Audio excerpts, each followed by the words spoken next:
कार्तिक माह का प्रारंभ कब से हो रहा है? कार्तिक माह में हमें तुलसी जी पे दिया या दीपदान करते हुए कौन सी सावधानियां बरतनी चाहिए और तुलसी विवाह कब मनाना चाहिए, इन सब बातों के बारे में हम इस वीडियो में जानेंगे। नमस्कार दोस्तों, मैं अंजलि सक्सेना एक बार पुनः स्वागत करती हूं आपका एक नई वीडियो में। आज का वीडियो का विषय है कार्तिक माह। कार्तिक माह का प्रारंभ 8 अक्टूबर बुधवार के दिन से हो रहा है सन 2025 में। इस माह को दामोदर माह या देव पक्ष के नाम से भी जाना जाता है। चतुर्मास में ये आखिरी मास होता है। इसके बाद भगवान विष्णु जो है वो निद्रा से जाग जाते हैं।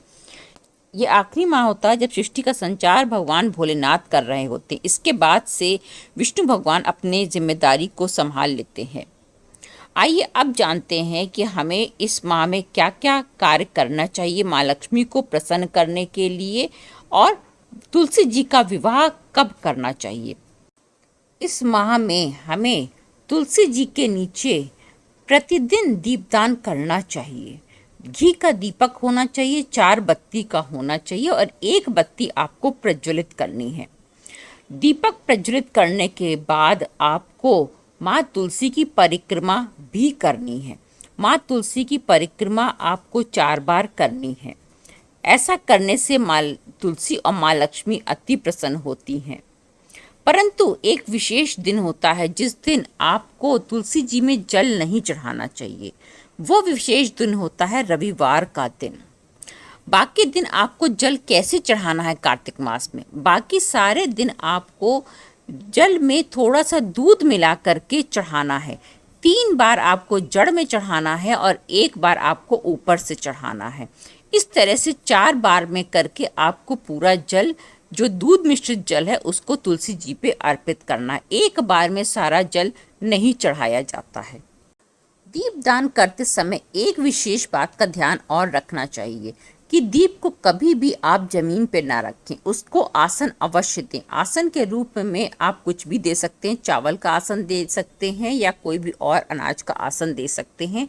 धनिये का भी आसन दिया जाता है और अगले दिन सुबह उठ करके वो जो भी आपने आसन में दिया होगा उसको पक्षियों को डाल दिया जाता है।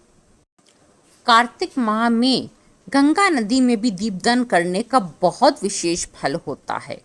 कार्तिक माह में सुबह तारों की छांव में ब्रह्म मुहूर्त में स्नान करने का भी बहुत महत्व होता है। यदि आप पूरे कार्तिक माह में ब्रह्म मुहूर्त में तारों की छांव में स्नान करते हैं किसी भी पवित्र नदी में, तो आपके इस जन्म और पूर्व जन्म के सारे पाप नष्ट हो जाते हैं और आपको वैकुंठ प्राप्त होता है मृत्युपरांत। तुलसी जी को पूरे कार्तिक माह आपको चुन्नी या कोई भी चुनरी उड़ा करके रखना चाहिए और उनको कलावा भी लपेट के रखना चाहिए वस्त्र के रूप में। इससे भी माँ तुलसी बहुत प्रसन्न होती हैं। इस प्रकार से यदि आप माँ तुलसी की पूजा करते हैं कार्तिक माह में, तो माँ तुलसी अवश्य ही प्रसन्न होती हैं और इससे माँ लक्ष्मी भी प्रसन्न होती हैं और आपको अपना आशीर्वाद प्रदान करती हैं। अब जानते हैं कि तुलसी विवाह आपको कौन सी तिथि में करना चाहिए। तुलसी विवाह करने की सबसे ज़्यादा उपयुक्त तिथि होती है द्वादशी तिथि, जो आपकी शुक्ल पक्ष की द्वादशी तिथि पड़ती है। अन्यथा आप इसे एकादशी पे भी कर सकते हैं, जो देव उठान एकादशी पड़ती है उस पर भी कर सकते हैं, या तो फिर कार्तिक पूर्णिमा पे भी कर सकते हैं।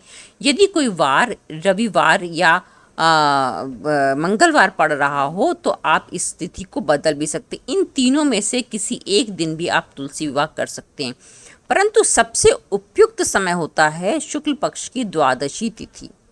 आप किसी भी दिन तुलसी विवाह कर सकते हैं। इस प्रकार से यदि आप तुलसी जी की पूजा करते हैं और पूरे कार्तिक माह में माँ लक्ष्मी की पूजा करते हैं, तो माँ लक्ष्मी प्रसन्न होकर के आपको आशीर्वाद अवश्य ही प्रदान करती हैं, आपके घर के भंडारे भरती हैं और आपको पैसे की दिक्कत कभी नहीं आने देती हैं।